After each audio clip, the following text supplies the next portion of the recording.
Okay guys, so it looks like we finally got the kitchen to the point where we're actually rebuilding it instead of tearing it apart. This is where my husband put a header into our front porch so that we can extend the size of the kitchen without actually like adding on or anything. He put in some new doors so that we can change the configuration of the kitchen so that it's more easy to access the back mudroom.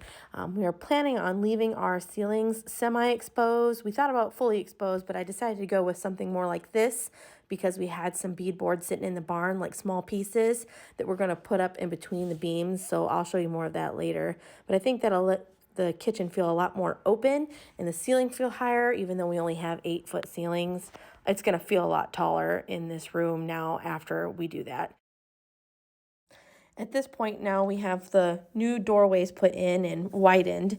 My husband is trying to make sure that they're, for the most part, all level across. And something to keep in mind when you're redoing your kitchen is to include an allotment in your budget for new tools. That's something we didn't think about, but we ended up having to purchase quite a few new tools for him to complete this project. And I mean, it's not wasted money, but we'll need them eventually. This is the rough plan that we had when we got started on the kitchen. I changed it a couple of times, but this is what we ended up landing on.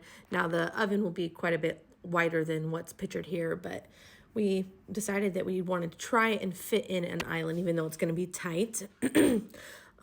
We did end up going with cabinets from Lowe's. I tried to get at least 5 quotes from different places to get an idea on pricing. And we ended up going with the white ones on the left. I almost bought the right, but the island will be this wood color in the center. But white is a classic farmhouse, so that's what we went with.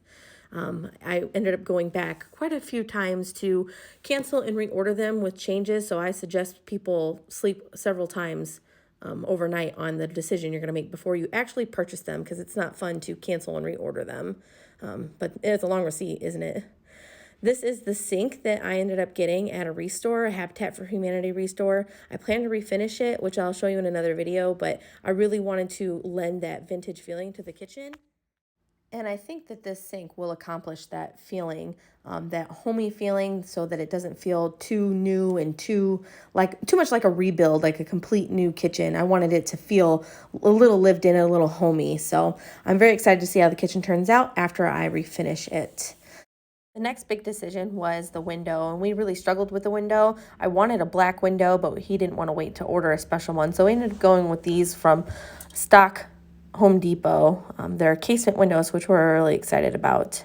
And once we made that decision, the drywall started going up, and I feel like once you hit the drywall stage, things really start to go kind of slow. Nobody really enjoys drywall, but we were getting it up pretty quickly. There wasn't that much wall space to actually do, and as long as you're paying attention to how you put it up, you have the flat seams exposed where you're going to see like your line of sight, and keep the butt seams to a minimal. That way it's easy to mud it later, but it is starting to really come together and feel like a real room. And I think the finishing touch for me was once my husband put this light up for me, it just made me feel so happy that we were getting so close. This is a kitchen that is by Grit and Polish on their blog. This is the closest I could find that is pretty much everything that I hope to obtain with our kitchen remodel. I really love the white cabinets and the warm brass knobs and the white counters and the butcher block center, and it has that vintage feel, but it's new. Thank you so much for watching, and I hope you follow along to see how it turns out.